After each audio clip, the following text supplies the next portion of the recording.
ஜெயா ஒரு நிமிஷம் நிறுத்துங்க, யார் மேலே தப்பு இருக்குன்னு நான் தெரிஞ்சுக்கணும் அப்படின்னு சொல்கிறாங்க. இங்கே பாருங்க மாப்பிள்ள, இப்போவே நீங்கள் போய் விசாரிங்க, எந்த மொபைல்ல இருந்து இந்த வீடியோ போயிருக்கு அப்படின்னு சொல்லிட்டு சைபர் கிரைம் கிட்ட சொல்லுங்கள் அப்படின்னு சொல்கிறாங்க. அதே மாதிரி போயிட்டு அவர் சொல்கிறாரு.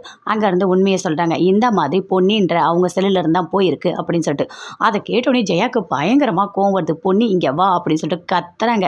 அப்போது உன்னோட மொபைல்ல இருந்து தான் போயிருக்குன்னு சொல்லிட்டு அந்த சைபர் கிரைமில் சொல்கிறாங்க. எல்லாத்துக்குமே காரணமே இப்போ நீ தானே, எத்தனை நாள் நினச்சிட்டு இருந்த என்னை இப்படி அசிங்கப்படுத்தணும் அப்படின்னு சொல்லிட்டு ஜெயா பயங்கரமாக கத்துறாங்க.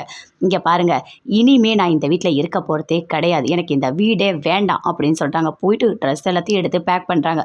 என்ன என்ன இதுக்காக இப்படி பண்ணுற ஜெயா அப்படின்னு சொல்லிட்டு சந்திரசேகர் சொல்கிறாரு. நான் சொல்கிறேன் எதையுமே நீங்கள் தான் கேட்கறதா இல்லையே, அந்த பொன்னியோட மொபைலில் இருந்தால் எல்லாமே போயிருக்குன்னு சொல்கிறேன். சரி உனக்கு இப்போ என்ன பண்ணணும் அப்படின்னு சொல்லிட்டு சந்திரசேகர் கேட்குறாரு. பொன்னி இப்போவே இந்த வீட்டை விட்டு வெளியே போகணும், இந்த வீட்டில் அவள் இருக்கக்கூடாது அப்படின்னு சொல்கிறாங்க.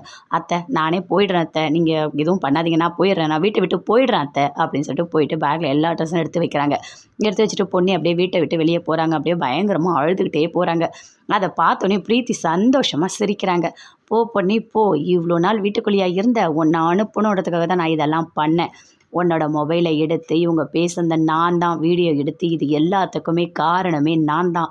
உன்னை இந்த வீட்டை விட்டு அனுப்பணும்னு நான் நினச்சேன். உன் கதை இதோடு முடிஞ்சுது.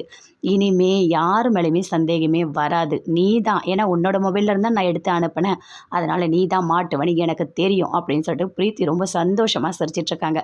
நீ போயிட்டல்ல, இனிமே நான் சக்தி மனசை மாற்றி எப்படி இந்த வீட்டோட மருமகளை ஆகறன்னு மட்டும் பாரு. என் வாழ்க்கையை நீ அழிச்ச, இப்போ பார்த்தியா இந்த வீட்டை விட்டே உன்னை அனுப்பிட்டேன், என்னால் எல்லாமே செய்ய முடியும் அப்படின்னு சொல்லிட்டு பிரீத்தி மனசுக்குள்ளேயே நினச்சிட்டு பயங்கரமாக அப்படியே சந்தோஷப்படுறாங்க. சந்திரசேகர் பார்க்குறாரு, ஐயோ கடவுளே பொன்னி வெளியே போயிட்டாலே அப்படின்னு சொல்லிட்டு அப்படியே வெளியே வந்து அப்படியே பார்க்குறாரு. எதுவுமே அவரால் பேசவே முடியல, அமைதியாக இருக்காரு. ஜெயா பயங்கர கோவமாக உள்ளே போகிறாங்க. அப்படியே மூர்த்தி எல்லாத்தையுமே